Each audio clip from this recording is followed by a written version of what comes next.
now, if you don't mind, we're going to get to the news. The Kremlin confirmed reports yesterday that during the coronavirus pandemic, former President Trump sent Russian President Vladimir Putin several COVID testing machines for personal use. Well, who are you going to believe? The Kremlin spokesman or the other Kremlin spokesman? In a new interview, former President Trump said that he doesn't ramble in his speeches and added that he does a, quote, thing called the weave. Then the crowd does a thing called the leave. When asked in a new interview about his former Vice President Mike Pence, former President Trump said that they had a very good relationship, but added, quote, he couldn't cross the line of doing what was right. And if you've ever doubted Trump knew he lost the election, the phrase cross the line proves it. No one ever crosses the line to do what's right. They cross the line to do what's wrong. No one ever says, darling, this flower arrangement you got me truly crosses the line of love. Happy anniversary to you as well. In a new interview, radio host Howard Stern said that he sees Vice President Kamala Harris as the, quote, law and order candidate, and Trump as the law and order guest star. In his upcoming book, journalist Bob Woodward said that behind closed doors, President Biden refers to former President Trump as, quote, that ass. Wow, who would have guessed Biden had so much in common with Melania? In her appearance on Fox News' The Five this week, former First Lady Melania Trump said that former President Trump does not sleep much. Then again, she wasn't really around when he was in court. According to a new CNN fact check, former President Trump made at least 11 false claims during an interview this week with conservative radio host Hugh Hewitt. Only 11? Was it a 4-minute interview?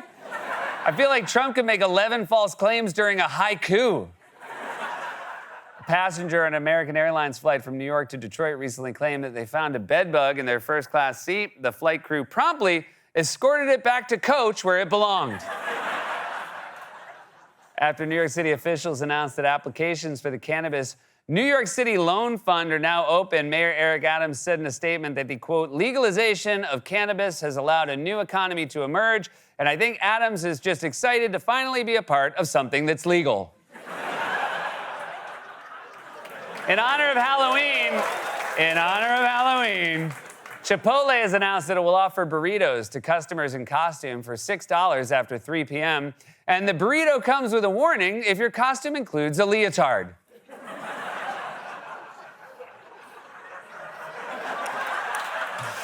And finally, the retailer Spirit Halloween this week announced it would test a new Spirit Christmas concept this year. It's the perfect place to pick up an obese chimney intruder costume. And that was a monologue, everybody. We're off and running. Got a great show tonight. He's CNN's chief Washington correspondent and the anchor of The Lead, weekdays at 4. Our good friend Jake Tapper is back on the show, everybody. And his daughter will also join us to discuss her bestseller, Use Your Voice. Alice Paul Tapper will also be joining us. Before we get to all that, Minnesota Governor Tim Walz and Ohio Senator J.D. Vance faced off in a debate last week, but there are still some important questions that have gone unanswered, so we decided to hold a debate of our own. And that's right, both candidates are right here, right now, and they're ready to go. So without further ado, here's the late night vice presidential debate.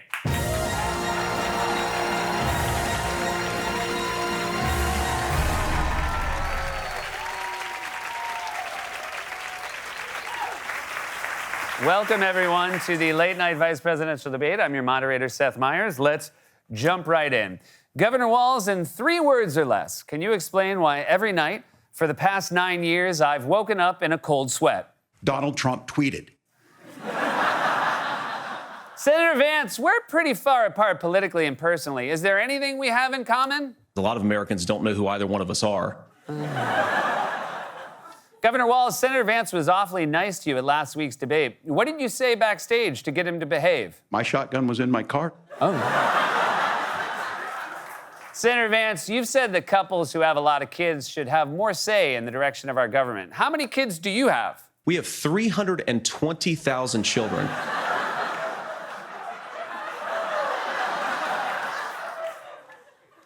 Governor Walz, why did you become a teacher? To get paid the least amount of money. Senator Vance, you seem awkward in social situations. Have you ever had a normal human interaction with another person? I think one in the past 40 years. Governor Walz, what's the most hot dogs you've eaten in one sitting, and where did you do it? 2000 in Jeffersonville, Ohio. Governor Walz, can you name the costumes worn by the 4 members of the Village People? Teachers, nurses, truck drivers, whatever. Biker guy. How do you forget biker guy? All right, let's move on. Senator Vance, are you indecisive? I think in some cases the answer is going to be yes, and in some cases the answer is going to be no.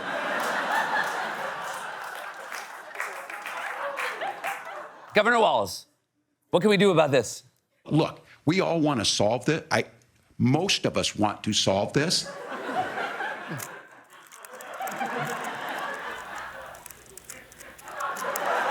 Stupid Rubik's Cube, go to hell! This is what happens when you don't want to solve it. You demonize it. You're right. Senator Vance, what did your wife say to Melania when they first met? We can do so much better. Governor Walz, finish this joke. 2 farmers and a weirdo walk into a bar. They go up to the bartender and say, I harvest corn, I harvest soybean, and I harvest wind. Senator Vance, who makes your suits? Slave laborers in China at $3 a day. Governor Walz, what's your favorite pickup line? Give me money for my campaign, and I'll let you do whatever you want. Senator Vance, how would you describe your marriage? Extremely open. Governor Walz, what happens if Leonardo DiCaprio is shooting a movie in your town? It's going to make it more difficult, if not impossible, to get contraception. Senator Vance, what do you get when you cross a coke-dealing donkey with a horse? Drug trafficking mules. Governor Walz, I heard you and Senator Vance stopped at Chipotle on the way here. How did that go? We're producing more natural gas than we ever have. Ooh, was that you? That was Senator Vance. Senator, would you like to respond? What Governor Walz just said is actually not true. Governor Walz, just admit it was you. It's good, it's healthy. Senator Vance, do you agree? I think what Tim said just doesn't pass the smell test. Oh my God. Oh my God, did someone just do it again? This has got to stop. It's tearing our country apart. I think it was you again. What did you eat? Soybeans and corn. And what do you get when you miss soybeans and corn? Wind. Governor Walz, I love this stuff. I can't get enough of it. In fact, tonight I've eaten so much of it I made myself sick. Which hospital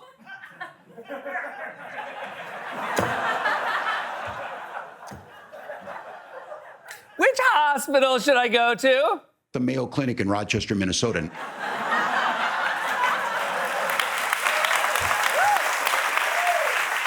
Okay, Governor, Senator, who's ready to play pyramid? Great. I'll give the clues. You have to guess the category. Just shout out your answers when you think you got it. Here we go. Millard Fillmore, Warren G. Harding. People who should still be alive. No, Ronald Reagan. People undercutting the right to collectively bargain. No, Grover Cleveland. People who are watching this evening. No, James K. Polk. People out of work. No, Barack Obama. People who have no legal right to be here. No, Bill Clinton. People who do it. That's time. We were looking for former U.S. presidents. Governor Walz, you ever go to the gym but skip doing leg and core stuff? Sometimes it just is the guns. It's just the guns. Senator Vance, tell me about your 3 children. One of them is actually very dear to me, and I know she's watching tonight, and I love you. Governor Walz, what do white people not understand about the lower half of their body when they dance? It can be shifted, it can be moved around. And finally, Senator Vance, how would you describe the dogs and cats in Ohio? A nice meal for your family. Well, it looks like we're out of time, so on behalf of the candidates, have a good one. We're right back with Drink Tavern.